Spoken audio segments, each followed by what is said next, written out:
Hello students welcome to भिटी online classes मु संतोष कुमार महाराणा आपण स्वागत करुच्ची आज क्लास को।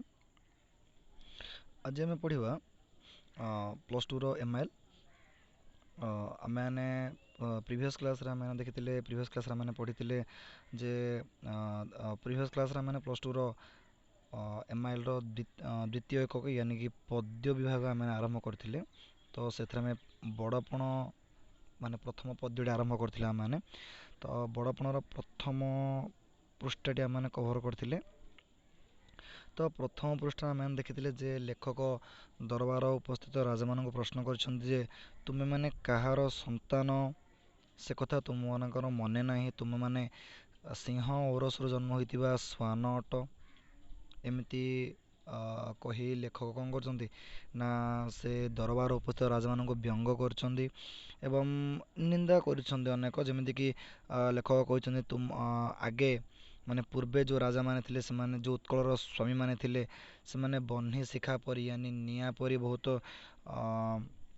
कौन ना ऊर्ध्वगामी थिले किंतु तुम माने कौन ना सही वंशर संतति ही मध्य जलधारा परी अधोगति लाभ कल बोली लेखक वर्णना करछन्ति। लास्ट लाइन आमे पढ़िथिले तुम पितृगण परम उदार राज्य मनुथिले एक परिवार यानी कि तुमर पूर्वपुरुष माने तुमर पितृगण माने परम उदार थिले बहुत भल थिले से माने राज्य को कौन एक परिवार बोली मने करुथिले पर्यंत आमे पढ़िथिले। आज आमे नेक्स्ट आगो को जिबा देख एडे कहउचन्ति अति सुंदर रचना पिले बुझाउ चेष्टा करिवो टिके। लेखक कहउचन्ति एडे काहीं गला सही प्राचीन सुधारा राजा प्रजा हेबे हेले बाजपारा। तो लेखक गोटे प्रश्न करछन्ति जे काहीं गला सही प्राचीन सुधारा यानी कि से जो पुरातन जो सुधारा थिला सुधारा अर्थ उत्तम संपर्क उत्तम धारा जो राजा प्रजा मध्य जो पिता पुत्र संपर्क थिला से जो उत्तम संपर्क उत्तम धारा थिला से धारा से जो प्राचीन धारा थिला पुरातन जो संपर्क थिला से संपर्क काहीं गला कुआडे चली गला।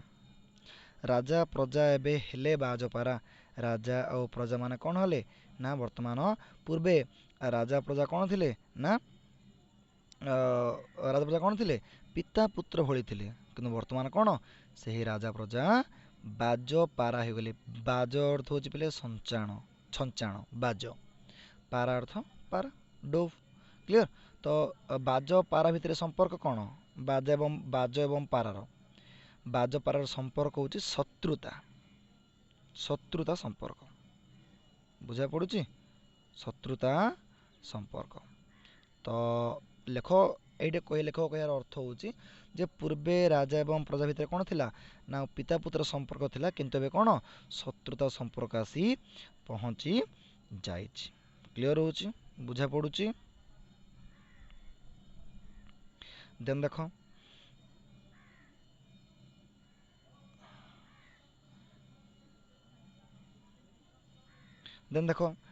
नेक्स्ट लेखक कहउचन्ति काढ़ी नेला राज भोग अभिलाष प्रजा मुखु तांको श्रमार्जित ग्रास।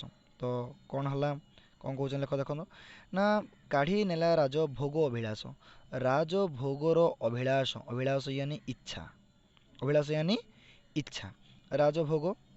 तो लेखक कहउचन्ति राजभोगर अभिलाष कौन काढ़ी नेला प्रजा मुखु तांको श्रमार्जित ग्रास ग्रास अर्थ खाद्य ग्रास अर्थ खाद्य श्रमार्जित अर्थ श्रम द्वारा अर्जन करा जाइथिबा श्रमार्जित। तो लेखक कहउचन्ति कौन हला ना राजा मानकर भोग अभिलाष राजा मानकर जो भोगर इच्छा कौन कला ना प्रजा मानक मुखरू तांकर श्रमार्जित खाद्य प्रजा माने जहा श्रम यानी कि परिश्रम करी मुंड झाल तुंडरे मारी जहा अर्जन करुथिले जो श्रमार्जित खाद्य अर्जन करुथिले से श्रमार्जित खाद्य कौन हला ना आज राजभोग अभिलाष काढ़ी नेला तांको मुखरू।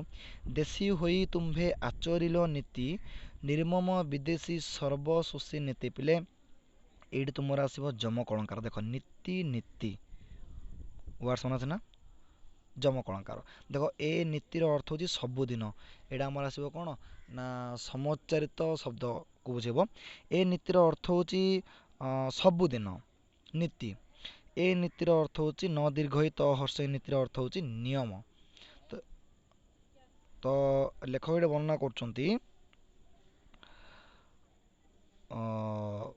ଯେ ଦେଖ ଏଠାରେ ଆମର ଲେଖକ ବର୍ଣ୍ଣନା କରିବାକୁ ଚାହୁଁଛନ୍ତି ଯେ ତ ଦେଖ ଏଠାରେ ଲେଖକ ବର୍ଣ୍ଣନା କରୁଛନ୍ତି କହୁଛନ୍ତି ଯେ ଦେଶୀ ହୋଇ ତୁମ୍ଭେ ଆଚରିଲ ନୀତି ନିର୍ମମ ବିଦେଶୀ ସର୍ବଶୋଷୀ ନୀତି। ତ ଲେଖକ କହୁଛନ୍ତି ଦେଶୀ ହୋଇ ୟାନି କି ତୁମେମାନେ ଦେଶୀୟ ରାଜା ହୋଇ ଏହି ଦେଶର ଏହି ମାଟିର ସନ୍ତାନ ହୋଇ ତୁମେମାନେ କ'ଣ ପ୍ରତିଦିନ ଆଚରଣ କର ଆଚରିଲ ୟାନି ଆଚରଣ କଲ ନିର୍ମମ ବିଦେଶୀ ସର୍ବଶୋଷୀ ନୀତି। ଏଇଟା ପିଲେ ଇମ୍ପୋର୍ଟାଣ୍ଟ, ଏଇଟା କୋଶ୍ଚିନ୍ ଆସିବ, ଏକ ମାର୍କିଆ କୋଶ୍ଚିନ୍ ହେଇପାରିବ ଯେ ଦେଶୀୟ ରାଜାମାନେ କେଉଁ ପ୍ରକାର ନୀତି ଆଚରଣ କରୁଥିଲେ। ତ କ'ଣ ନୀତି ନା ନିର୍ମମ ବିଦେଶୀ ସର୍ବଶୋଷୀ ନୀତି। ତ ସେମାନେ କେମିତି ନୀତି ଆଚରଣ କରୁଥିଲେ ନା ବିଦେଶୀ ନୀତି ଆଚରଣ କରୁଥିଲେ ଯାହାକି ନିର୍ମମ ଥିଲା ଆଉ ସର୍ବଶୋଷୀ ଥିଲା ୟାନି ସବୁକିଛି ଶୋଷଣ କରୁଥିଲେ ସେମାନେ ପ୍ରଜାମାନଙ୍କ ଠାରୁ। ଏହି ପ୍ରକାର ନୀତି ସେମାନେ ପ୍ରତିଦିନ ଆଚରଣ କରୁଥିଲେ ୟାନି ପ୍ରଜାଙ୍କଠୁ କେବଳ ସବୁକିଛି ଆମେ କ'ଣ କରିବୁ ନା ଗ୍ରାସ କରିବୁ। ନେକ୍ସଟ କହୁଛନ୍ତି ବାତ୍ସଲ୍ୟ ନବାନ୍ଧି ପ୍ରଜାଙ୍କର ଚିତ୍ତ ବିଦେଶୀ ସଙ୍ଗିନେ କଲ ତାଙ୍କୁ ଭିତ। ତ କହୁଛନ୍ତି କ'ଣ ନା ତୁମେମାନେ କିପରି ହେବା କଥା ଏବଂ ବର୍ତ୍ତମାନ ତୁମେ କିପରି ହୋଇଛ। ତ ଲେଖକ କହୁଛନ୍ତି କ'ଣ ବାତ୍ସଲ୍ୟ ନବାନ୍ଧି ପ୍ରଜାଙ୍କର ଚିତ୍ତ। ତ ପୂର୍ବକାଳୀନ ରାଜାମାନେ କ'ଣ ଥିଲେ ପିତା ପୁତ୍ରବତ୍ ସମ୍ପର୍କ ଥିଲା ରାଜା ପ୍ରଜାଙ୍କ ଭିତରେ ୟାନି ରାଜାମାନେ କ'ଣ କରୁଥିଲେ ନିଜର ପ୍ରଜାମାନଙ୍କୁ ପୁତ୍ରବତ୍ ପାଳନ କରୁଥିଲେ ବାତ୍ସଲ୍ୟ ପ୍ରେମରେ ବାନ୍ଧି ରଖୁଥିଲେ। ତ ଲେଖକ ଏଠି ପ୍ରଶ୍ନ କହୁଛନ୍ତି ଯେ ବାତ୍ସଲ୍ୟ ନବାନ୍ଧି ପ୍ରଜାଙ୍କର ଚିତ୍ତ ତୁମେ ପ୍ରଜାମାନଙ୍କର ଚିତ୍ତକୁ ପ୍ରଜାମାନଙ୍କର ମନକୁ ବାତ୍ସଲ୍ୟ ପ୍ରେମରେ ନ ବାନ୍ଧି ତାଙ୍କୁ କ'ଣ କରୁଛ ନା ବିଦେଶୀ ସଙ୍ଗୀନେ କଲ ତାଙ୍କୁ ଭିତ।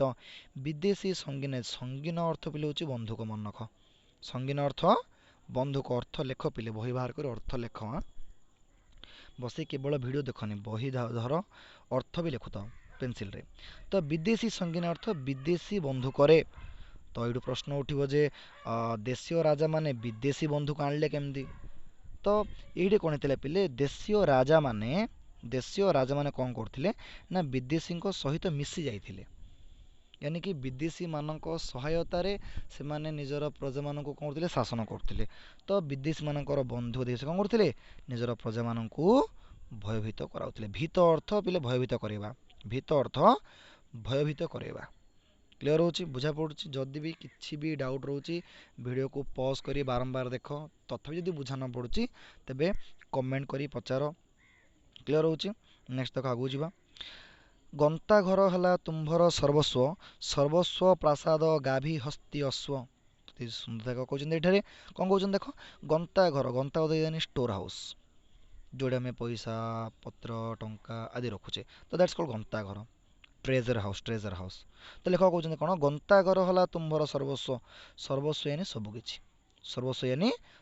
ତ ଲେଖକ କହୁଛନ୍ତି ଏଠି ତୁମର ସର୍ବସ୍ୱ ତୁମର ସବୁକିଛି କ'ଣ ହେଲା କେବଳ ତୁମର ଗନ୍ତାଘର ହେଲା। ୟାନି ଲେଖକ ଏଠି କହିବାକୁ ଚାହୁଁଛନ୍ତି ଯେ ଦେଶୀୟ ରାଜାମାନେ କ'ଣ କରୁଥିଲେ କେବଳ ଟଙ୍କା ପଇସା ୟାନି ଧନ ସମ୍ପଦକୁ ହିଁ ନିଜର ସର୍ବସ୍ୱ ବୋଲି ମାନି ନେଇଥିଲେ। ସର୍ବସ୍ୱ ପ୍ରାସାଦ ଆଉ କ'ଣ କ'ଣ ସର୍ବସ୍ୱ ହେଇଥିଲା ନା ପ୍ରାସାଦ ୟାନି ରାଜଭବନ ଗାଭୀ ୟାନି ଗାଈ ହସ୍ତି ୟାନି ହାତୀ ଅଶ୍ଵ ୟାନି ଘୋଡ଼ା। ତ ହାତୀ ଘୋଡ଼ା ଗାଈ ରାଜପ୍ରାସାଦ ଟଙ୍କା ପଇସା ଏସବୁ ହିଁ ସେମାନଙ୍କର ସର୍ବସ୍ୱ ହେଇଗଲା। ପ୍ରଜାମାନେ ସେମାନଙ୍କର କିଛି ହେଲେ ନାହିଁ। ଯେତେବେଳେ କି ପ୍ରଜା ଥିଲେ ହିଁ ରାଜା ବିନା ପ୍ରଜାରେ ରାଜାର ଭ୍ୟାଲ୍ୟୁ ହିଁ କିଛି ନାହିଁ। କ୍ଲିୟର ହେଉଛି। ଆଗକୁ ବଢ଼ିବା ଦେଖ। ତ ଲେଖକ ଏଠି କହୁଛନ୍ତି ଏଗେନ୍ ରାଜଧର୍ମ ହେଲା ପ୍ରଜାଧନ ବୁହା। ଭେରି ଇମ୍ପୋର୍ଟାଣ୍ଟ କ୍ୱେଶ୍ଚିନ୍ ଏଇଟା ମନେ ରଖିବ ଭେରି ଇମ୍ପୋର୍ଟାଣ୍ଟ ହେଲା ମନେ ରଖିବ ଏଇଟା। ରାଜଧର୍ମ ହେଲା ପ୍ରଜାଧନ ବୁହା। ତମକୁ କ୍ୱେଶ୍ଚିନ୍ ପଚାରି ପାରିବ ଯେ ଦେଶୀୟ ରାଜାମାନଙ୍କର ରାଜଧର୍ମ କ'ଣ ଥିଲା। ତ କ'ଣ ଲେଖିବ ପ୍ରଜାଧନ ବୁହା। ପ୍ରଜାଧନକୁ ଶୋଷଣ କରିବା ଥିଲା କ'ଣ ନା ରାଜଧର୍ମ ଥିଲା ଦେଶୀୟ ରାଜାମାନଙ୍କର। ଲେଖକ କହୁଛନ୍ତି ଏଠି ରାଜଧର୍ମ ହେଲା ପ୍ରଜାଧନ ବୁହା। ତ ପ୍ରଜାଧନକୁ କେବଳ ଶୋଷଣ କରିବା ପ୍ରଜାଧନକୁ ବୋହିବା କ'ଣ ଥିଲା ନା ରାଜଧର୍ମ ହେଇଗଲା। ଆଉ କ'ଣ ମନ୍ତ୍ରୀ ହେଲେ ଖଣ୍ଟ କାନ କୁହା। ଏବଂ ମନ୍ତ୍ରୀଙ୍କର ସ୍ୱରୂପ କ'ଣ ହେଇଗଲା ମନ୍ତ୍ରୀମାନେ କିପରି ହେଇଗଲେ ମନ୍ତ୍ରୀମାନେ ଖଳ ହେଇଗଲେ। ଖଳ ଅର୍ଥ ନୀଚ ପ୍ରକୃତିର ହେଇଗଲେ ଖଣ୍ଟ ହେଲେ ଏବଂ କାନ କୁହା ହେଲେ। କିନ୍ତୁ ପିଲେ ମନେ ରଖ ଗୋଟେ ରାଜ୍ୟ ଷ୍ଟ୍ରଙ୍ଗ କେତେବେଳେ ହୁଏ? ମନ୍ତ୍ରୀ ଥିଲେ। ଯଦି ମନ୍ତ୍ରୀ ଷ୍ଟ୍ରଙ୍ଗ ଅଛି ତେବେ ସେ ରାଜ୍ୟ ଷ୍ଟ୍ରଙ୍ଗ। ଯଦି ମନ୍ତ୍ରୀ ଠିକ୍ ନାହିଁ ତେବେ ସେ ରାଜ୍ୟ ଭାସିଯିବ। ଯଦି ଆମେ ମାନେ ଟିକେ ଯଦି ଆମେ ଦେଖିବା ଚେସ୍ ଖେଳ ଦେଖିବା ପିଲେ, ଚେସ୍ ଖେଳରେ ବେସିକାଲି ଚେସ୍ ଖେଳରେ ଯଦି ଖେଳିଥିବ କୋଉମାନେ ତେବେ ଜାଣିଥିବ, ଚେସ୍ ଖେଳରେ ଯେତିକ ଆମର ମେଇନ୍ ରହୁଛି ଆମର ହାତୀ ରହୁଛି, ଘୋଡ଼ା ରହୁଛି, ବୋର୍ଡ଼ର ରହୁଛି, ହାତୀ ରହୁଛି, ଘୋଡ଼ା ରହୁଛି, ହଁ। ଦେନ୍ ତମର ଆସିବ କ'ଣ ନା ମନ୍ତ୍ରୀ ରହିବ, ରାଜା ରହିବ। ଏଗେନ୍ ସେମିତି ଘୋଡ଼ା ରହିବ, ହାତୀ ରହିବ ଇତ୍ୟାଦି ରହୁଛନ୍ତି। ହଁ, ଗୋଟେ ଚେସ୍ ଖେଳ ଚିନ୍ତା କରିବା ତ ଖେଳିବା ପିଲାମାନେ ବହୁତ ଭଲ ଭାବେ ଜାଣିଥିବ ଯେ କାର ଗତି କୁଆଡ଼େ। ବୋର୍ଡ଼ର ସେ ସବୁବେଳେ ଷ୍ଟ୍ରେଟ୍ଲି ଯିବ, ଯୁଆଡ଼େ ଯିବ ଷ୍ଟ୍ରେଟ୍ଲି ଯିବ। ଆଉ ଘୋଡ଼ା ସେ ସବୁବେଳେ ଏଲ୍ କଟ୍ରେ ଯିବ। ହାତୀ ସବୁବେଳେ କ'ଣ କର୍ଣ୍ଣରରେ ଯିବ। ରାଜା ଯୁଆଡ଼େ ବି ଯିବ ୱାନ୍ ଷ୍ଟେପ୍ ସିଙ୍ଗଲ ଷ୍ଟେପ୍ ଯିବ ରାଜା। କ୍ଲିୟର ହେଲା?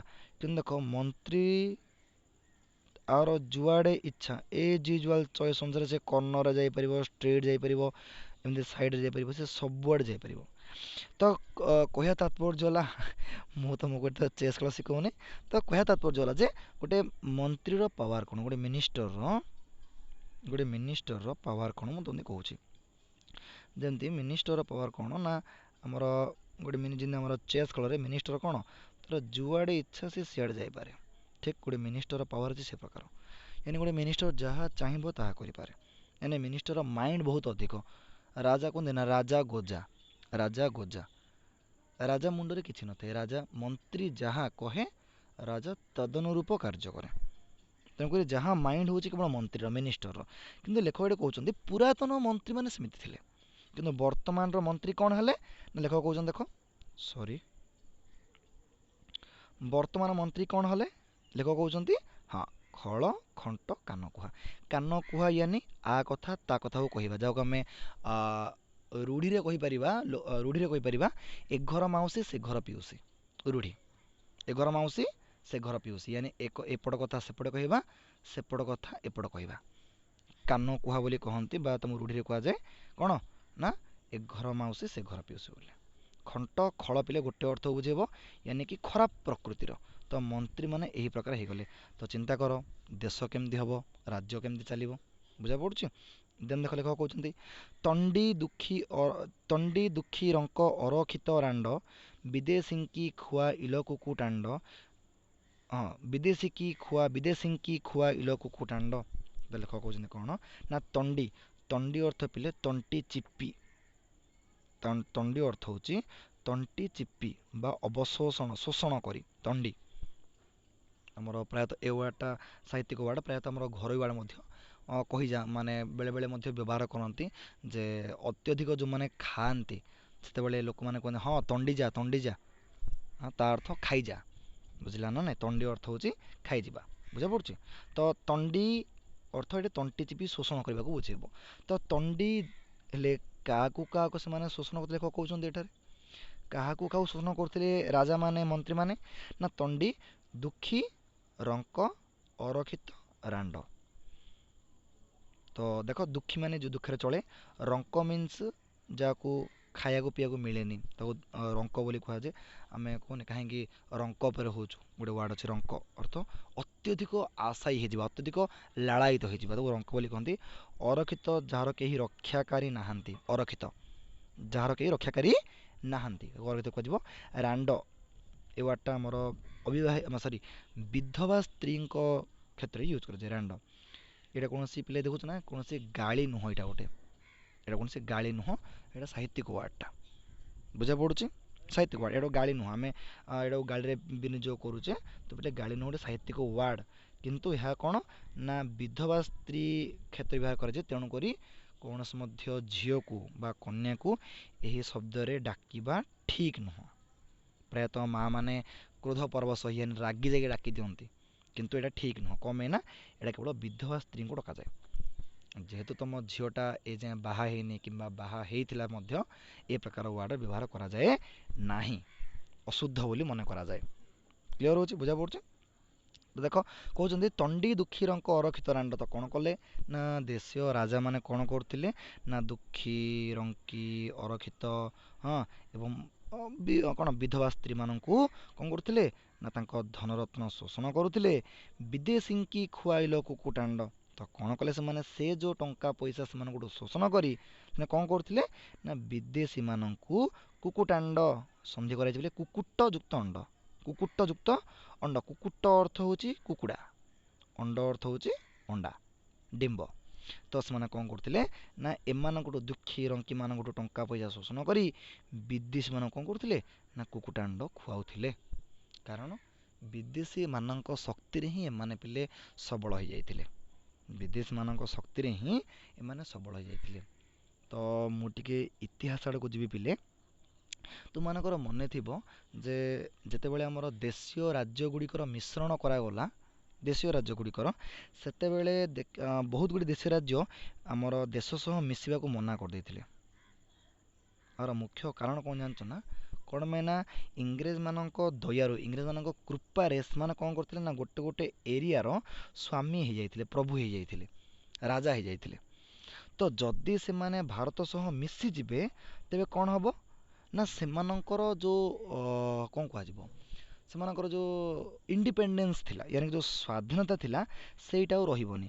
ସେମାନେ ଯେଉଁ ମନ ଇଚ୍ଛା, ସେମାନେ ଯେଉଁ ପ୍ରଜାମାନଙ୍କୁ ଯେଉଁ ଶୋଷଣ କରୁଥିଲେ, ଟଙ୍କା ପଇସା ଶୋଷୁଥିଲେ, ସେଇଟା ଆଉ କରିପାରିବେନି। ତେଣୁକରି ସେମାନେ ଭାରତ ସହ ମିଶିବାକୁ ମନା କରିଦେଇଥିଲେ। କିନ୍ତୁ ସର୍ଦ୍ଦାର ବଲ୍ଲଭ ଭାଇ ପଟେଲ, ଯାହାଙ୍କୁ କି ଲୌହ ମାନବ ଆଖ୍ୟା ଦିଆଯାଇଛି, ମନେ ରଖ, ଆଇରନ୍ ମ୍ୟାନ୍, ଆଇରନ୍ ମ୍ୟାନ୍ ହେଉଛନ୍ତି କିଏ? ସର୍ଦ୍ଦାର ବଲ୍ଲଭ ଭାଇ Patel, iron man of India. ତ ସର୍ଦ୍ଦାର ବଲ୍ଲଭ ଭାଇ ପଟେଲ କ'ଣ କରିଥିଲେ, ସେମାନଙ୍କୁ ଗୋଟେ କଣ୍ଡିସନ୍ କରିକି କ'ଣ କରିଥିଲେ ନା ମିଶାଇ ଦେଇଥିଲେ। ସେ କଣ୍ଡିସନ୍ କ'ଣ ଥିଲା ନା, ସେ କଣ୍ଡିସନ୍ ଆଇରନ୍ ମ୍ୟାନ୍ ୟାନି ବଲ୍ଲଭ ଭାଇ ପଟେଲ କ'ଣ କଣ୍ଡିସନ୍ କରିଥିଲେ, ହଁ, ଯେ ଯଦି ତୁମେମାନେ ନ ମିଶିବ, ତେବେ ଯଦି ଭବିଷ୍ୟତରେ ତୁମମାନଙ୍କର କିଛି ବିପତ୍ତି ଆସେ, ତେବେ ଭାରତ ତୁମମାନଙ୍କୁ କିଛି ବି ସାହାଯ୍ୟ କରିବ ନାହିଁ। କ'ଣ ପାଇଁ ନା ସେତେବେଳେ ଯେହେତୁ ଆମର ପାକିସ୍ତାନ ଆଉ ଇଣ୍ଡିଆ ଯେହେତୁ ଅଲଗା ଅଲଗା ହେଇଯାଇଥିଲେ, ଆଉ କ'ଣ ପାକିସ୍ତାନ ଆମ ପ୍ରତି ଦ୍ରୋହ ଆଚରଣ କରୁଥିଲା, ସେତେବେଳେ କ'ଣ ଯଦି ଆମର ଯେଉଁ ଦେଶୀୟ ରାଜ୍ୟଗୁଡ଼ିକ ଅଲଗା ହେଇ ରହିବେ, ତେବେ ପାକିସ୍ତାନ ସେମାନଙ୍କୁ ଆକ୍ରମଣ କରିପାରେ, ଏ ବି ସନ୍ଦେହ ଥିଲା। ତ ବଲ୍ଲଭ ଭାଇ ପଟେଲ ଆଇରନ୍ ମ୍ୟାନ୍ କ'ଣ କଲେ, ଏ କଣ୍ଡିସନ୍ ଦେଇଦେଲେ କ'ଣ, ଯଦି ତୁମକୁ କୌଣସି ଶତ୍ରୁ ରାଷ୍ଟ୍ର ଆକ୍ରମଣ କରେ, ତେବେ ସେ ସମୟରେ ଭାରତଠୁ ତୁମକୁ କିଛି ବି ସହାୟତା ମିଳିବ ନାହିଁ। ମୁଁ ଯାହା ଯାହା ମୋବାଇଲ ଉପରେ ଡାଇଗ୍ରାମ କରୁଛି ବୁଝାଉଛି, ଚେଷ୍ଟା କର, ବୁଝିଲା ନା ନାଇଁ? ତ ଇଣ୍ଡିଆ ସେତେବେଳେ ତୁମମାନଙ୍କୁ ସାହାଯ୍ୟ କରିବ ନାହିଁ। ତ ଏ ସମୟରେ କ'ଣ ହେଲା ନା ଏମାନେ ଡରିଗଲେ, କେଉଁମାନେ? ଦେଶୀୟ ରାଜ୍ୟମାନେ। ତେଣୁକରି ବାଧ୍ୟ ହୋଇକି ସେମାନେ ମିଶିଲେ। ତ ବୋଲେ ଇଂରେଜମାନଙ୍କର ସହାୟତାରେ ହିଁ ଏ ଯେଉଁ ଦେଶୀୟ ରାଜାମାନେ କ'ଣ କରୁଥିଲେ ନା ଶକ୍ତିଶାଳୀ ହେଇଥିଲେ। ତ ତେଣୁକରି ସେମାନେ କ'ଣ କରୁଥିଲେ ନା ଇଂରେଜମାନଙ୍କୁ ହିଁ, ବିଦେଶୀମାନଙ୍କୁ ହିଁ ଅଧିକ ମାନେ କ'ଣ ଭୋଗ କରିବା ପାଇଁ ଦେଉଥିଲେ। ବୁଝା ପଡ଼ୁଛି? ନେକ୍ସଟ ଆଗକୁ ଯିବା। ନ ପାଇଲେ ଦୁଃଖୀ ପ୍ରଜା ଖୁଦ କୁଣ୍ଡା, ନେଲେ ଘିଅ ଅଟା ସଙ୍ଗେ ଛାଗ ମୁଣ୍ଡା, କାଣ୍ଡ ଜ୍ଞାନହୀନ କାଣ୍ଡ ପୃଷ୍ଠ ହୁଣ୍ଡା। ତା ଅର୍ଥ ଦେଖ ପିଲେ। ତ ଏଠି ପିଲେ ତିନିଟା ଲାଇନ୍ ମିଶିଛି ପିଲେ, ଏଠି ତିନିଟା ଲାଇନ୍ ପଢ଼ିବାକୁ ପଡ଼ିବ ଏମିତିକି, କ୍ଲିୟର? ଦେଖ କହୁଛନ୍ତି ନ ପାଇଲେ ଦୁଃଖୀ ପ୍ରଜା ଖୁଦ କୁଣ୍ଡା। ତ ତୁମ ରାଜ୍ୟର ଏ ଦୁଃଖୀ ପ୍ରଜାମାନେ ଖୁଦ କୁଣ୍ଡା ଟିକେ ବି ପାଇଲେନି, ଖୁଦ କୁଣ୍ଡା ଟିକେ ମଧ୍ୟ ପାଇଲେନି ଖାଇବା ପାଇଁ। ଯେତେବେଳେ କି ଇଂରେଜମାନେ କ'ଣ କଲେ, ନେଲେ ଘିଅ ଅଟା ସଙ୍ଗେ ଛାଗ ମୁଣ୍ଡା, ଛାଗ ମୁଣ୍ଡା ଅର୍ଥ ଛେଳି, ଛାଗ ଅର୍ଥ ଛେଳି ହେଲା। ଯେତେବେଳେ କି ତୁମ ଦେଶର ପ୍ରଜାମାନେ ଖୁଦ କୁଣ୍ଡା ଟିକେ ପାଉନଥିଲେ ଖାଇବା ପାଇଁ, ସେତେବେଳେ ଏ ଯେଉଁ ଇଂରେଜମାନେ କ'ଣ କରୁଥିଲେ, ଘିଅ ଅଟା ଆଉ ଛେଳି ମାରିକି ଖାଉଥିଲେ। ୟାନି କି ଇଂରେଜମାନେ ସେତେବେଳେ ଅୟସିର ଜିନ୍ଦଗି ବଞ୍ଚୁଥିଲେ, ଯେତେବେଳେ କି ଆମର ପ୍ରଜାମାନେ କ'ଣ ଦୁଃଖରେ କାଳାତିପାତ କରୁଥିଲେ। କାଣ୍ଡ ଜ୍ଞାନହୀନ କାଣ୍ଡ ପୃଷ୍ଠ ହୁଣ୍ଡା। ତ କାଣ୍ଡ ଜ୍ଞାନହୀନ ଅର୍ଥ ଯେଉଁମାନଙ୍କ ପାଖରେ ସାଧାରଣ ଜ୍ଞାନ ନାହିଁ, ଜାଣିଛ, କାଣ୍ଡ ଜ୍ଞାନହୀନ। କାଣ୍ଡ ପୃଷ୍ଠ ହୁଣ୍ଡା, କାଣ୍ଡ ପୃଷ୍ଠ ହୁଣ୍ଡା ଅର୍ଥ ସେମିତି ମୂର୍ଖ ଅର୍ଥକୁ ବୁଝେଇବ। ତ ଇଂରେଜମାନେ ମୂର୍ଖ, ତତ୍ସହିତ ତୁମେମାନେ ମଧ୍ୟ ୟାନି ଦେଶୀୟ ରାଜାମାନେ ମଧ୍ୟ ମୂର୍ଖ ବୋଲି ଲେଖକ ଏଠି ବର୍ଣ୍ଣନା କରିଛନ୍ତି। କ୍ଲିୟର ହେଉଛି? ବୁଝା ପଡ଼ୁଛି? ଦେନ୍ ଦେଖ ଆଗକୁ ବଢ଼ିଆ। ଯଦି ବି କିଛି ବୁଝା ନ ପଡ଼ୁଛି ପିଲେ କମେଣ୍ଟ କରି ପଚାର, କେଉଁ ଲାଇନ୍ଟା ବୁଝା ପଡ଼ୁନି, ତେବେ ଲାଇନ୍ ଗଣିକି ପଚାରି ଦିଅ।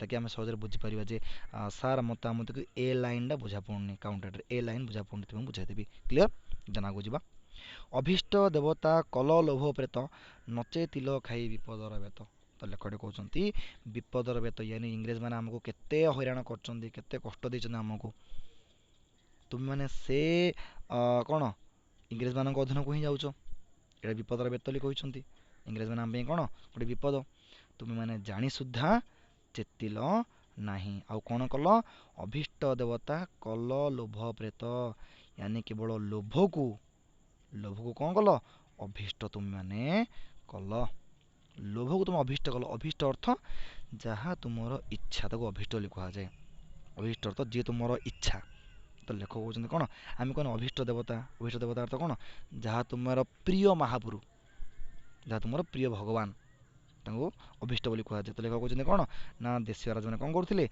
लोभ को निजर अभीष्ट बोली करते आने कौन इंग्रेज मान विपदर बेत खाई मध्य चेती नथिले बुझा पड़ुची आगू बढ़िया देन देख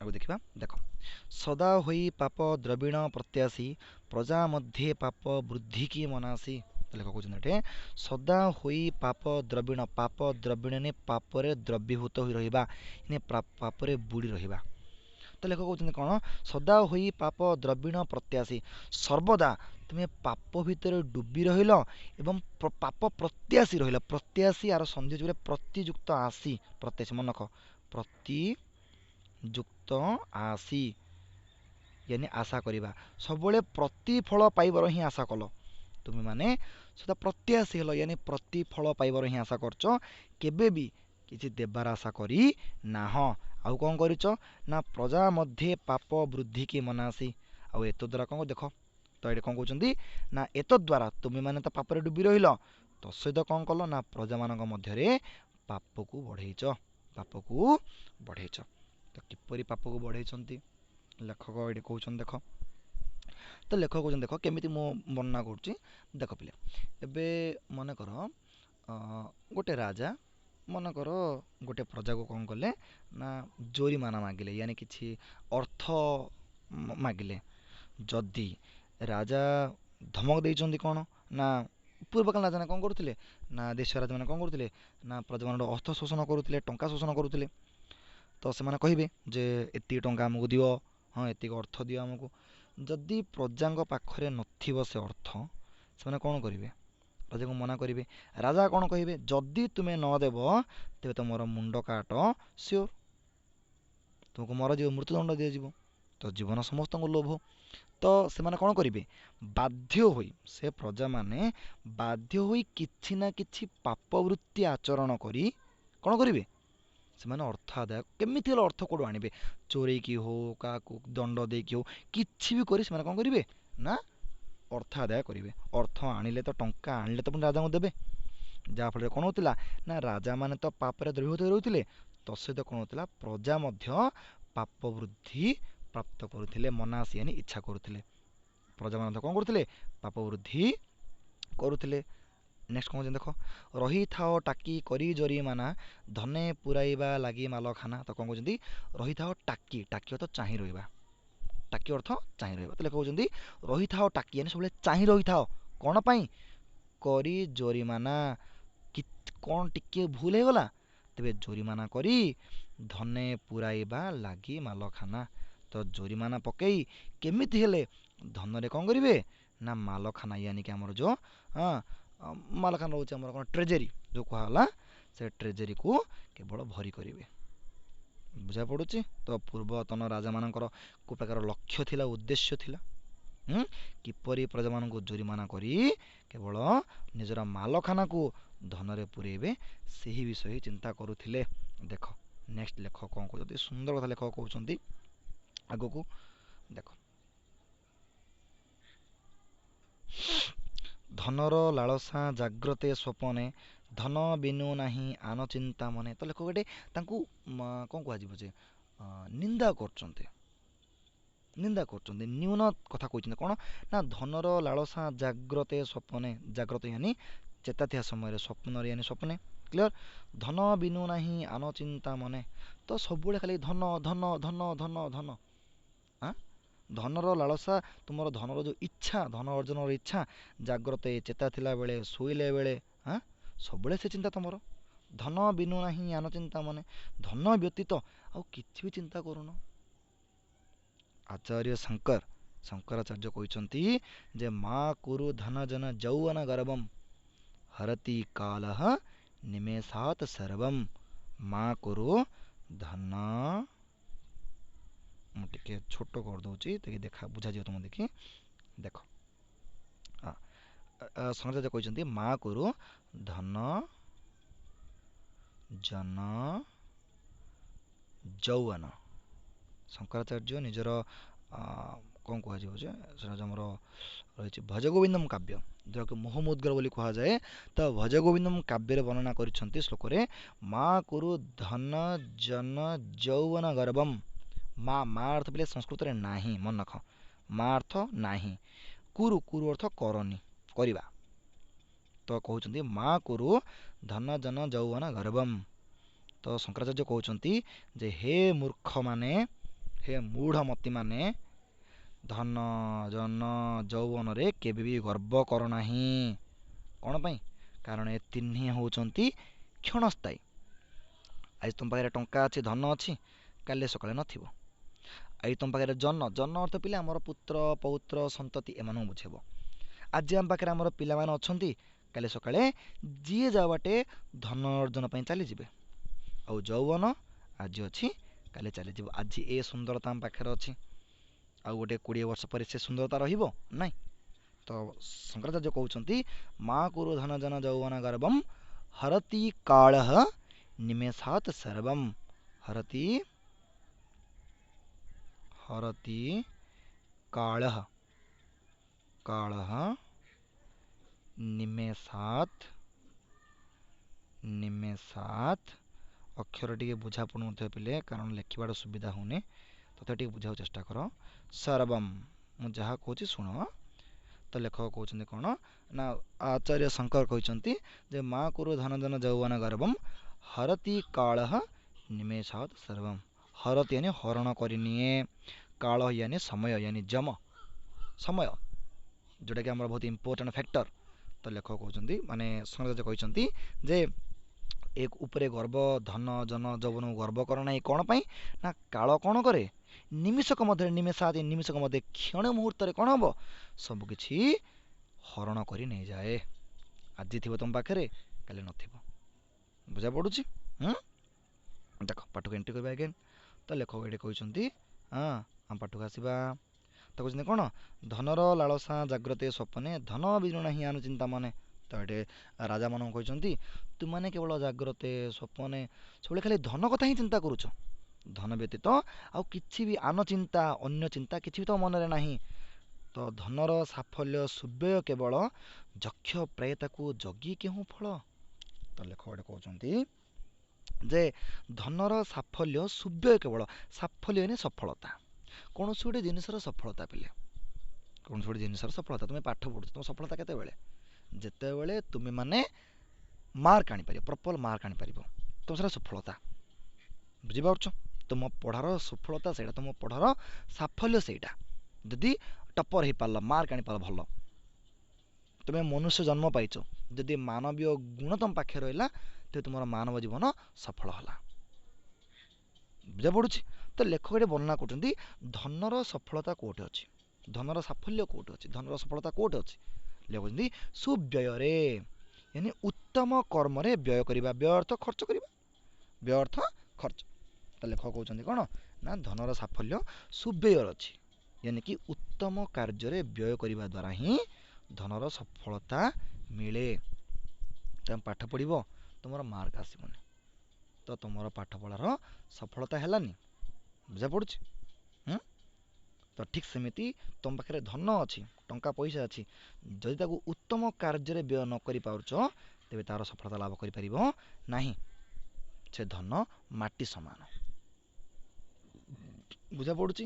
ତ ସୁବ୍ୟୟ କ'ଣ, ଉତ୍ତମ ଜାଗାରେ ବ୍ୟୟ କେମିତି କରିବା। ଦେଖ, ଯାହାକୁ ଆବଶ୍ୟକ, ଯେଉଁଠାରେ ଆବଶ୍ୟକ ସେ ଜାଗାରେ ବ୍ୟୟ କରିବ। ଯେମିତିକି ଏ ମନ ତମେ ଯେକୌଣସି ଗରିବ ବ୍ୟକ୍ତି, ହଁ, ତୁମେ କିଛି ମାଗିଲା ତ ତାକୁ ଧନର ଆବଶ୍ୟକତା ଅଛି, ସେଠାରେ ତାକୁ ଦିଅ, ସେଇଟା ହେଲା ସୁବ୍ୟୟ। ଦେବ କାର୍ଯ୍ୟ ହେଉଛି, ଭଗବାନ କିଛି କାର୍ଯ୍ୟ ହେଉଛି, ସେଠାରେ ଦିଅ, ସେଇଟା ହେଲା କ'ଣ? ସୁବ୍ୟୟ। ବୁଝା ପଡ଼ୁଛି? ରୋଗୀଟେ ବାଟରେ ପଡ଼ିଛି, ରୋଗୀର ଚିକିତ୍ସା ପାଇଁ ଦିଅ, ସେଇଟା ହେଲା ସୁବ୍ୟୟ। ତେମିତି ଉତ୍ତମ କାର୍ଯ୍ୟରେ ହିଁ ଧନକୁ ବ୍ୟୟ କର। ବୁଝିଲା ନା ନାଇଁ? ଯକ୍ଷ ପ୍ରାୟ ତାକୁ ଜଗି କେଉଁ ଫଳ। ଯଦି ଯକ୍ଷ ଭଳି ତାକୁ ଆମେ ଜଗି ବସିବା ଖାଲି, ହଁ, ଏକାଉଣ୍ଟରେ ଆମେ ଟଙ୍କା ଜମା କରି କେବଳ ଜଗି ବସିବା, ତେବେ କ'ଣ ଫାଇଦା ହେବ? ଟଙ୍କା କ'ଣ ଗୋଟରୁ ଦୁଇଟା ହେଇଯିବ? ନାଇଁ ନା, ଟଙ୍କା ଗୋଟରୁ ଦୁଇଟା ହେବନି ନା। ବୁଝିଲା ନା ନାଇଁ? ତ କୁହାଯାଏ ଅଧର୍ମ, ଗୋଟେ ଆମର ଲୋକବାଣୀ ଅଛି, ଅଧର୍ମ ବିତ୍ତ ବଢ଼େ ବହୁତ, ଗଲାବେଳେ ଯେ ମୂଳ ସହିତ। ଅଧର୍ମ ୟାନି ପାପର ଯାହା ବିତ୍ତ, ବିତ୍ତ ଅର୍ଥ ସମ୍ପତ୍ତି। ଯଦି ପାପ କର୍ମ କରି ଅଧର୍ମରେ ଯଦି ଆମେ ସମ୍ପତ୍ତି ସଞ୍ଚୟ କରିବା, ତେବେ କ'ଣ ହେବ? ବଢ଼େ ବହୁତ। ଅତି ସୁନ୍ଦର କଥା ବୋଲି ଏଇଟା, ଅଧର୍ମ ବିତ୍ତ ବଢ଼େ ବହୁତ, ଏଣିକି ଅଧର୍ମରେ ଅର୍ଜନ କରାଯାଉଥିବା ଟଙ୍କା ବହୁତ ଦେଖାଯାଏ। ଯେଉଁମାନେ ଦେଖିବ କୁକର୍ମ କରନ୍ତି, ଖରାପ କର୍ମରେ ଯାଆନ୍ତି, ସେମାନଙ୍କ ପାଖରେ ଟଙ୍କା ପଇସା ବହୁତ ଥାଏ। ଦେଖ, ଯେଉଁମାନେ ମଦ୍ୟ ଦୋକାନ କରିଥାନ୍ତି, ହଁ, ଯେଉଁମାନେ ପଶୁବଦ୍ଧ କରି ମାଂସ ବିକନ୍ତି, ଏମାନଙ୍କ ପାଖରେ ପିଲେ ଟଙ୍କା ପଇସା ବହୁତ। ଯେଉଁମାନେ ଗୁଣ୍ଡାଗର୍ଦି କରନ୍ତି, କ୍ରାଇମ୍ କରନ୍ତି, ଏମାନଙ୍କ ପାଖରେ ଟଙ୍କା ପଇସା ବହୁତ। କାରଣ ନିୟମ କୁହାଯାଇଛି ପରା, ଅଧର୍ମ ବିତ୍ତ ବଢ଼େ ବହୁତ, ଏନେ ଅଧର୍ମରେ ଅର୍ଜନ କରୁଥିବା ଟଙ୍କା ବହୁତ ହେଇଯାଏ, କିନ୍ତୁ ଗଲାବେଳେ ଯେ ଯେତେବେଳେ ଯାଏ ମୂଳ ସହିତ ନଷ୍ଟ ହେଇଯାଏ। ବୁଝିଲା ନା ନାଇଁ? ତେଣୁକରି କୁହାଯାଇଛି ଯକ୍ଷ ପ୍ରାୟ ତାକୁ ଜଗି କେଉଁ ଫଳ। ଯକ୍ଷ ଭଳି ଜଗି କିଛି ଲାଭ ନାହିଁ। ପିଲେ ମୁଁ ତୁମକୁ କହିଦେଉଛି ଟିକେ, ଧନର ପିଲେ ତିନିଟା ଗତି ଅଛି, ମନେ ରଖ। ଧନର, ସରି, ଆମର, ହଁ, ଧନର, ମୁଁ ପେନ୍ ଚେଞ୍ଜ କରିଦେଉଛି, ହଁ, ଦେଖ ପିଲେ, ଧନର ତିନିଟା ଗତି ଅଛି, ତିନିଟା ଗତି ଧନର। କ'ଣ କ'ଣ ତିନିଟା ଦେଖିବା? ଦେଖ ଦେଖ ପ୍ରଥମ ଗତି ହେଉଛି ତା'ର ଭୋଗ। ଭୋଗ ୟାନି ଉପଭୋଗ କରିବା। ଭୋଗ ଅର୍ଥ ଉପଭୋଗ କରିବା। ଦେଖ ପିଲେ, ଯଦି ତୁମେ ଏବେ ବିଲ୍ ଗେଟ୍ କୁହ, ମୁକେଶ ଆମ୍ବାନୀ କଥା କୁହ, ରତନ ଟାଟା କଥା କୁହ, they are the builders, they are the richest person of the world. ତ ବୋଲେ ଏମାନଙ୍କ ପାଖରେ ପଇସା ଅଛି। ତୁମେ ଜାଣିଥିବ, ବେଳେବେଳେ ଶୁଣୁଥିବ ଯେ ସକାଳୁ ଉଠିଲା ପରେ ବିଲ୍ ଗେଟ୍ର ଝିଅ ଯେଉଁ ସୁନା କପ୍ରେ ଚା'ଟା ପିଏ, ସେ ଚା'ର ରେଟ୍ ହେଉଛି 50,000 ଟଙ୍କା ନା କ'ଣ ଏମିତି। ମୁଁ ତ ପ୍ରପର୍ଲି ଜାଣିନି ଡକୁମେଣ୍ଟ, ମୋର ଟିକେ ଜେନେରାଲ୍ ନଲେଜ୍, ସାଧାରଣ ଜ୍ଞାନ ଉପରେ ମୋର ଟିକେ ଧାରଣା କମ୍ ପିଲେ, ତ ଯଦି କିଛି ଭୁଲ ହେଇଥିବ ମୋତେ କ୍ଷମା କରିବ, ଜାଣିବାକୁ ଚେଷ୍ଟା କର। ତ ବିଲ୍ ଗେଟ୍ର ଝିଅ ଯେଉଁ ଚା' ପିଏ, ପୁଣି ସେ କଫିଟା ପିଏ, ସେ କଫିର ଦାମ୍ ହେଉଛି 50,000 ଟଙ୍କା ନା 80,000 କ'ଣ ଏମିତି। ହଁ, ବିଲ୍ ଗେଟ୍ ତା'ର ଝିଅର ବାହାଘର ବେଳକୁ ତାକୁ ଗୋଟେ ସୁନାର ଡ୍ରେସ୍ ଦେଇଥିଲା। ତ ବୋଲି ୟାକୁ କହନ୍ତି ଭୋଗ, କାରଣ ସେମାନଙ୍କ ପାଖରେ ଧନ ଅଛି, ସେମାନେ ଭୋଗ କରିବେ। କ୍ଲିୟର ହେଉଛି? ଗୋଟେ ହେଉଛି ଭୋଗ। ଯଦି ତୁମ ପାଖରେ ପଇସା ଅଛି ତ ଉପଭୋଗ କର, ଖାଅ, ଖାଅ। ବୁଝିଲା ନା ନାଇଁ? ଜଗି ରଖନ, ତ ତୁମର ଏଠି କୁହାଯାଇଛି ଯେ ଯକ୍ଷ ପ୍ରାୟ ତାକୁ ଜଗନ, ଉପଭୋଗ କର। କ'ଣ ପାଇଁ ନା ତୁମେ ଆଜି ଅଛ, କାଲି ଥିବ କି ନଥିବ, ସେ ସମ୍ପତ୍ତି କିଏ ଖାଇବ? ଯଦି ଏବେ ମନେକର ମୋ ପାଖରେ 50 କୋଟି ଟଙ୍କା ଅଛି, ମନେକର, ଇମାଜିନ୍ କର, ମୋ ପାଖରେ 50 କୋଟି ଟଙ୍କା ଅଛି, ତ ଯଦି ମନେକର ମୋର ସନ୍ତାନ ସନ୍ତତି କେହି ନଥିବେ, ତ ମୁଁ ରଖିବି ଖାଲି ମୋ ଆକାଉଣ୍ଟରେ ମୋ ବ୍ୟାଙ୍କ ବାଲାନ୍ସ ରଖିବି, ତ ସେସବୁ କ'ଣ ହେବ? ଶେଷରେ ନଷ୍ଟ ହିଁ ହେବ, ବାହାର ଲୋକେ ଆସି ଖାଇଦେବେ। ବୁଝିଲା ନା ନାଇଁ? ତେଣୁକରି ଭୋଗ କର। ତ ଧନର ପ୍ରଥମ ଦିଗ ହେଉଛି ଭୋଗ। ସେକେଣ୍ଡ ଦିଗ କ'ଣ? ତ୍ୟାଗ। ତ୍ୟାଗ ବା ଦାନ। ତ୍ୟାଗ ବା ଆକୁ ମଧ୍ୟ କୁହନ୍ତି, କୁହନ୍ତି ଦାନ। ମନେ ରଖ, ତ୍ୟାଗ ବା ଦାନ। ଯଦି ଭୋଗ କରିବ, ଯେତିକି ଆବଶ୍ୟକ ଭୋଗ କର, ଆଉ ଯଦି ବଳୁଛି ତାକୁ ତ୍ୟାଗ କର, ଦାନ କର। ମୁଁ ଯେମିତି କହିଲି, ସୁବ୍ୟୟ କର, ଉତ୍ତମ ବ୍ୟୟ କର, ସୁବ୍ୟୟ କର। ବୁଝିଲା ନା? ଦାନ କର, ଦରିଦ୍ରମାନଙ୍କୁ, ରୋଗୀମାନଙ୍କୁ ଦାନ କର। ଯଦି ଭୋଗ ବି କରିବନି, ଦାନ ବି କରିବନି, ତେବେ ଆର ତୃତୀୟ ଗେଟ୍ ହେଉଛି ନଷ୍ଟ। ମନେ ରଖ, ଆର ଲାଷ୍ଟ ଗେଟ୍ ହେଉଛି ନଷ୍ଟ। ଶେଷରେ କ'ଣ ହେବ? ନଷ୍ଟ ହେଇଯିବ। ନଷ୍ଟ ହେଇଯିବ ମିନ୍ସ ବାହାର ଲୋକ କିଏ ଲୁଟି ନେବେ ସେ ଧନକୁ, କିଛି ବି କାମ ଲାଗିପାରିବ ନାହିଁ। ତେଣୁକରି ଧନର ପ୍ରଥମ ଦାଁ ହେଉଛି ଭୋଗ, ଦ୍ୱିତୀୟ ହେଉଛି ତ୍ୟାଗ, ସେକେଣ୍ଡ ଯଦି ଦୁଇଟା ନହେଲା, ଦୁଇଟା ରାସ୍ତା ଯଦି ବନ୍ଦ ହୋଇଗଲା, ତେବେ ଲାଷ୍ଟ ରାସ୍ତା ଖୋଲିଯିବ ନଷ୍ଟ, ନଷ୍ଟ ହୋଇଯିବ ଧନ। ତେଣୁକରି ଧନକୁ ସୁବ୍ୟୟ କର, ସୁବ୍ୟୟ କର। ତ ଭୋଗ ତ ସବୁବେଳେ ଭୋଗ କରାଯାଏନି ପିଲେ, ଧନକୁ ଯେତିକି ଆବଶ୍ୟକ ଭୋଗ କରିବ, ଆଉ ବଳକୁ ଯାହା କିଛି ଆବଶ୍ୟକ ଅନୁସାରେ ତ୍ୟାଗ ବା ଦାନ କର ବୋଲି ଧର୍ମରେ ଆମର ପୁରାଣ ଶାସ୍ତ୍ର ଆଦିରେ ବର୍ଣ୍ଣନା କରାଯାଇଛି। ହଉ, ପୁଣି ଆଜ୍ଞା ପାଠକୁ ଆମେ ଏଣ୍ଟ୍ରି କରିବା। ଦେଖ ଏଇଟା କହୁଛନ୍ତି,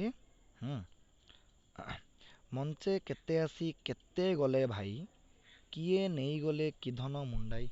ଲେଖକ ଅତି ସୁନ୍ଦର ପ୍ରଶ୍ନ ପଚାରୁଛନ୍ତି ଏଠି। ଦେଖ କହୁଛନ୍ତି ମଞ୍ଚେ କେତେ ଆସି କେତେ ଗଲେ, ମଞ୍ଚେ ଇଏନି ପୃଥିବୀ ପୃଷ୍ଠରେ, ଏ ପୃଥିବୀ ପୃଷ୍ଠକୁ, କ୍ଲିଅର ହେଉଛି? ମଞ୍ଚ ଅର୍ଥ ଏ ପୃଥିବୀ ପୃଷ୍ଠକୁ। ତ ଲେଖକ କହୁଛନ୍ତି ଏ ମଞ୍ଚ ପୃଷ୍ଠକୁ, ୟାନି ଏ ପୃଥିବୀ ପୃଷ୍ଠ ଉପରକୁ, ହଁ, କେତେ ଆସି କେତେ ଗଲେ ଭାଇ। ହେ ଭାଇ, ଇନ୍ତି ଏ ପୃଥିବୀ ପୃଷ୍ଠ ଉପରକୁ କେତେ ଆସିକିରି କେତେ ପଳେଇଲେଣି। କିଏ ନେଇଗଲେ କି ଧନ ମୁଣ୍ଡାଇ, ତ କିଏ କେତେ ଧନ ମୁଣ୍ଡେଇ ନେଇଗଲେ। କିଏ ଟଙ୍କାଟେ ବି ନେଇନାହାନ୍ତି, ଏକ ସିକ୍କା ବି ନେଇ ଲେ ପାଓगे, ଗୋଟେ ଟଙ୍କାଟେ ବି ନେଇପାରିବ ନାହିଁ। ପଡ଼ିତ ରହିଲେ ପଛେ ହାତୀ ଘୋଡ଼ା, ପଡ଼ିତ ରହିଲା ସୁନା ରୂପା ତୋଡ଼ା, ପଡ଼ିତ ରହିଲା ରତନେ ଭାସ୍ୱର, କୁବେର ସମାନ କୁବେର ଭଣ୍ଡାର ସମଗନ୍ତା ଘର। ତ ଲେଖକ କହୁଛନ୍ତି ଏଠି ପଡ଼ିତ ରହିଲେ ପଛେ ହାତୀ ଘୋଡ଼ା, ରାଜାମାନେ ମରିଗଲେ, ରାଜାମାନେ ମରିଗଲେ, କିନ୍ତୁ ହାତୀ ଘୋଡ଼ା ସେମିତି ପଡ଼ା ରହିଲେ। ପଡ଼ିତ ରହିଲେ ସୁନା ରୂପା ତୋଡ଼ା, ସୁନା ରୂପା ଧନ ସମ୍ପଦ, ହଁ, ସବୁକିଛି ପଡ଼ି ରହିଲା। ପଡ଼ିତ ରହିଲା ରତନେ ଭାସ୍ୱର, ରତନେ ଭାସ୍ୱର, ଭାସ୍ୱର ତ ଉଜ୍ଜଳମୟ, ଭାସ୍ୱର ଅର୍ଥ ଉଜ୍ଜଳମୟ, ତ ଉଜ୍ଜଳମୟ ଯେଉଁ ରତ୍ନ ଗୁଡ଼ିକ ସେମିତି ପଡ଼ି ରହିଲା। କୁବେର ଭଣ୍ଡାର ସମଗନ୍ତା ଘର, ତ କୁବେର ଭଳି ଯେଉଁ ଗନ୍ତା ଘର ଥିଲା, ସେ ଗନ୍ତା ଘର ମଧ୍ୟ କ'ଣ ପଡ଼ି ରହିଲା। ତେଣୁକରି ମୃତ୍ୟୁ ସମୟରେ ଆମେ କିଛି ବି ନେଇଯାଇପାରିବା ନାହିଁ। ତ ଧନକୁ ଯକ୍ଷ ପ୍ରାୟ ଜଗି କ'ଣ ଫଳ ଲାଭ କରୁଛ? ଭୋଗ କର, ତ୍ୟାଗ କର, ଦାନ କର। ବୁଝା ପଡ଼ୁଛି? କ୍ଲିଅର ହେଉଛି ପାଠ? ପାଠ ବୁଝା ପଡ଼ୁଛି ତ ପିଲେ? ବୁଝିବାକୁ ଚେଷ୍ଟା କର। ଯଦି ବି କିଛି ଡାଉଟ୍ ରହୁଛି ତେବେ ପଚାର, କମେଣ୍ଟ କରି ପଚାର, କିମ୍ବା ତୁମର ଭିଡ଼ିଓସ୍ରେ ଆମେ ନମ୍ବର ଦେଇଦେବୁ, ଲିଙ୍କ ଡେସ୍କ୍ରିପସନ୍ କରିଦେବୁ, ତା ପଚାର। ଆଉ ପିଲେ ଦେଖ, ଏଇଟା ଆମର ରେଗୁଲାର କ୍ଲାସ୍। ତ ରେଗୁଲାର କ୍ଲାସ୍ରେ ତୁମର ପ୍ରତିଦିନ ଆମେ ଏ ଚାପ୍ଟର ଦେଖ ପିଲେ, ଆଜି କାଲି ତୁମେମାନେ ଆର ପ୍ରଥମ ପାର୍ଟଟା ପଢ଼ିଥିଲ, ଆଜି ସେକେଣ୍ଡ ଲେକ୍ଚର ତୁମ ପାଖକୁ ଯାଉଛି। ତ ତେଣୁକରି ପିଲେ ଏଇଟା ରେଗୁଲାରଲି କ୍ଲାସ୍ ହେବ ତୁମର, ଏଜ୍ ଅଫଲାଇନ୍ କ୍ଲାସ୍। ତୁମେ ଯେମିତି ପିଲେ ଟ୍ୟୁସନ୍ରେ ଯେମିତି ଅଫଲାଇନ୍ରେ ପଢ଼ୁଥିଲ, ସାର୍ଙ୍କ ଆଗରେ ବସି ପଢ଼ୁଥିଲ, ସେମିତି ହିଁ ଏଇଠି ବସିକି ପଢ଼ୁଛ। ଭାବିବାକୁ ପଡ଼ିବ, ଇମାଜିନ୍ କର ସେମିତି ହିଁ ବସିକି ପଢ଼ୁଛ, ସେମିତି ହିଁ ତୁମମାନଙ୍କୁ ଏଠି ବୁଝାଉଛି। ତେଣୁକରି it is just offline class, not a online class. ତୁମେ ଭାବନା ଯେ ଏଇଟା ଅନଲାଇନ୍ କ୍ଲାସ୍ ବୋଲି, ଭାବ ଏଇଟା ଅଫଲାଇନ୍ କ୍ଲାସ୍, ସାର୍ ଆମକୁ ସେମିତି ପଢ଼ାଉଛନ୍ତି। ତ ପିଲେ ପାଠ ବୁଝିବାକୁ ଚେଷ୍ଟା କର, ଏଇଟା ଜଷ୍ଟ ଅଫଲାଇନ୍ କ୍ଲାସ୍। ତେଣୁକରି ହେଳା କରନି, ହେଳା କରନି। ତ ରେଗୁଲାରଲି କ୍ଲାସ୍ ଆଟେଣ୍ଡ କରୁଥ। ହଁ, ଆଉ ତୁମର ପ୍ରାୟତଃ ମୁଁ ଯାହା ଦେଖୁଛି ଆମର କଲେଜ ମାନଙ୍କରେ ଗୁଗଲ୍ ମିଟ୍ ଆପ୍ରେ କ୍ଲାସ୍ କରୁଛନ୍ତି, ଗୁଗଲ୍ ମିଟ୍ ଆପ୍ରେ। ତ ଗୁଗଲ୍ ମିଟ୍ ଆପ୍ରେ କ୍ଲାସ୍ କରିବାଟା ଆମ କ୍ଷେତ୍ରରେ ଟିକେ ସମ୍ଭବ ହେଉନି। କ'ଣ ପାଇଁ ନା ଗୁଗଲ୍ ମିଟ୍ ଆପ୍ରେ ଆମେ ଦେଖୁଛୁ ଯେ ପିଲାମାନଙ୍କୁ ଠିକ୍ସେ ବୁଝା ପଡ଼ୁନି। ପାଠ ବହୁତ ଶୁଣିଲୁଣି ଆମେ, ପିଲାମାନଙ୍କୁ ପୁରା ବୁଝା ପଡ଼ୁନି। ତେଣୁକରି ଆମେ ପିଲେ ଯେଉଁ ୟୁଟ୍ୟୁବ୍ ଚ୍ୟାନେଲ୍ରେ ପିଲାମାନଙ୍କ ପାଖକୁ ପାଠ ପହଞ୍ଚାଇବା ପାଇଁ ଆମେ ଚେଷ୍ଟା କରୁଛୁ। ତ ଆମେ ଚାହୁଁଛୁ ଏଇଟା ଆମର ଏ ଯେଉଁ ମାନେ ଯୁଦ୍ଧଟି ଆମର ସକ୍ସେସ୍ ହେଉ। ତ ଏ ଯୁଦ୍ଧରେ ପିଲେ ସକ୍ସେସ୍ ତୁମ ଦ୍ୱାରା। ତୁମେମାନେ ଯେତିକି ପାରୁଛ ତୁମର କ୍ଲାସମେଟ୍ ଯେଉଁମାନେ ଏ ଯେଉଁ ଲକଡାଉନ୍ ଭିତରେ ପଢ଼ି ପାରୁନାହାନ୍ତି, ସେମାନଙ୍କୁ ଏ ପାଠ ଗୁଡ଼ିକ ସେୟାର କର, ଲେକ୍ଚର ସେୟାର କର, ସବସ୍କ୍ରାଇବ୍ କର ଚ୍ୟାନେଲ୍କୁ, ତାକି ଆ ପରେ ଯେଉଁ ପାଠ ଆସିବ, ଲାଇନ୍ ୱାଇଜ୍ ପାଠ ଯିବ, ତୁମେ ତାହା ଦେଖିପାରିବ। ଯଦି ପିଲେ ସବସ୍କ୍ରାଇବ୍ ନ କରିବ, ତେବେ ଆଜିର ଲେକ୍ଚର ତୁମେ ଦେଖିଦେବ, କିନ୍ତୁ ନେକ୍ସଟ ଯେଉଁ ଲେକ୍ଚର ଲୋଡ଼୍ କରାହେବ, ଅପଲୋଡ଼ କରାହେବ ୟୁଟ୍ୟୁବରେ, ସେ ତୁମେ ଦେଖିପାରିବ ନାହିଁ। ତ ସବସ୍କ୍ରାଇବ୍ କର, ଆଉ ବେଲ୍ ଆଇକନ୍ ପ୍ରେସ୍ କର। ତ ଦେଖ ପିଲେ, ଏଇଟା ଆମର କିଛି ସ୍ୱାର୍ଥ ନାହିଁ। ଖୋଲା କଥା, ତୁମେ ଭାବୁଥିବ ଯେ ସବସ୍କ୍ରାଇବ୍ କଲେ ଆପଣଙ୍କ କିଛି ସ୍ୱାର୍ଥ ଥିବ। ସ୍ୱାର୍ଥ ନାହିଁ ପିଲେ, ଏଇଟା ତୁମମାନଙ୍କର ସ୍ୱାର୍ଥ ଅଛି କ'ଣ ନା, ତୁମେମାନେ ନେକ୍ସଟ ଭିଡ଼ିଓ ଦେଖିପାରିବ। କାରଣ it's an regular class, it's an offline class. ଏଇଟା ତୁମର ତ କୌଣସି କ'ଣ ସେ କମ୍ପିଟିଟିଭ୍ ଏକ୍ଜାମ୍ ନାହିଁ ନା, ତୁମେ ଯେକୌଣସି ଗୋଟେ ଚ୍ୟାନେଲ୍ ଦେଖିଦେବ ବସିକିରି। ଏଇଟା ଗୋଟେ ରେଗୁଲାର କ୍ଲାସ୍, ୟାନି କି ଏ କ୍ଲାସ୍ ସରିଲା, ଆଜି ଅଧା ପଢ଼ା ହେଇଛି, ଏଗେନ୍ ନେକ୍ସଟ କ୍ଲାସ୍ ଆଉ ଅଧା ଭିଡ଼ିଓ ଅପଲୋଡ଼ କରାହେବ, ନେକ୍ସଟ କ୍ଲାସ୍ ଆଉ ଅଧା ଭିଡ଼ିଓ, ଏମିତି ତୁମେ ରେଗୁଲାରଲି ଗୋଟେ ଗୋଟେ ଭିଡ଼ିଓ ଅପଲୋଡ଼ କରିକି ଯିବୁ ଆମେ। ତ ଯଦି ବେଲ୍ ଆଇକନ୍ ମାନେ ସବସ୍କ୍ରାଇବ୍ ନ କରିଥିବ, ତ ତୁମେ ଜାଣିବ କେମିତି ଆମର ଭିଡ଼ିଓ ଅପଲୋଡ଼ ହେଲା କି ନ ହେଲା, ତୁମେ ଜାଣିବ କେମିତି?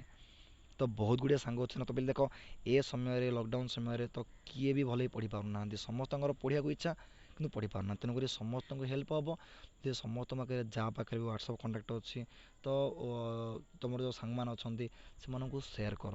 ଯେତେ ସେୟାର କରିବା ସବସ୍କ୍ରାଇବ୍ କରିବା ସେତେ ବେଟର୍ ହେବ। ବହୁତ ପିଲା ପାଠ ଜାଣିପାରିବେ। ଏଇଟା ଦ୍ୱାରା ଆମର ବି ଭଲ ହେବ, ତୁମମାନଙ୍କର ବି ଭଲ ହେବ, ପିଲାମାନେ ପାଠ ପଢ଼ିପାରିବେ। ସୋ ପ୍ଲିଜ୍ ସବସ୍କ୍ରାଇବ୍ କର, ସେୟାର କର ଆଉ ଲାଇକ୍ କର ଭିଡ଼ିଓକୁ। ଯଦି ପସନ୍ଦ ଲାଗୁଛି ଭିଡ଼ିଓ ବୁଝା ପଡ଼ୁଛି ପାଠ ଲାଇକ୍ କର। ଆଉ ଯଦି ବି କିଛି ବି ପ୍ରୋବ୍ଲେମ୍ ରହିଲା କିଛି ବି ବୁଝା ପଡ଼ିଲାନି ପାଠ ପଜ୍ କରି ବାରମ୍ବାର ଭିଡ଼ିଓସ୍ ଦେଖ। ଆଉ ଯାହା ବି doubt you can ask us by comment ଜରିଆରେ ତୁମେମାନେ ପଚାରିପାର। କିଛି ଅସୁବିଧା ନାହିଁ, ବୁଝା ପଡ଼ୁଛି। Okay, thank you. ଆଜି ପାଇଁ କ୍ଲାସ୍ ଏତିକି ଥାଉ ପିଲେ। ନେକ୍ସଟ କ୍ଲାସ୍ ଏଗେନ୍ ଆମେ ପରବର୍ତ୍ତୀ ସମୟରେ ଦେଖିବା। Thank you.